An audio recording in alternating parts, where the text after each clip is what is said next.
2017 год в Беларуси объявлен годом науки, а также годом Франциска Скорины, который сделал очень много для развития славянских языков.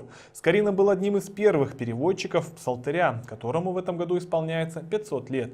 Этой знаменательной дате накануне была посвящена выставка в Центральной городской библиотеке имени Валентина Тавлая. Акция «Белорусский день» пройшла у Барановицкой центральной городской библиотецы імя Валентина Таўлая. Мерапрыемство было прысвечана 500-годдзю з дня выхода ў свет псалтыра Франциска Скорыны, першай друкаванай кнігі на беларускай мове.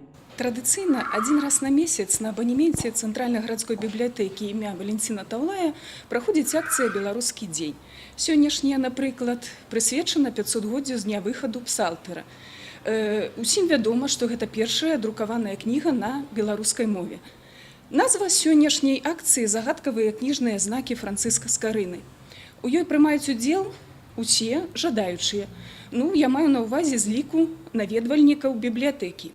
Беларускі першадрукар і асветнік Франциск Скорына з'яўляецца знакавай постаццю.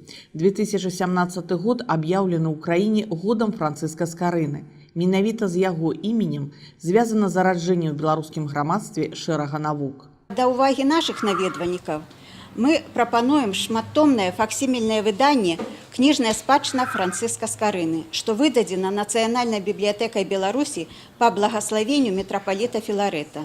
Выданне упершыню сабрала поўны рэпертуар кніг, надрукаваных Францискам Скорынай у Празе і Вільна.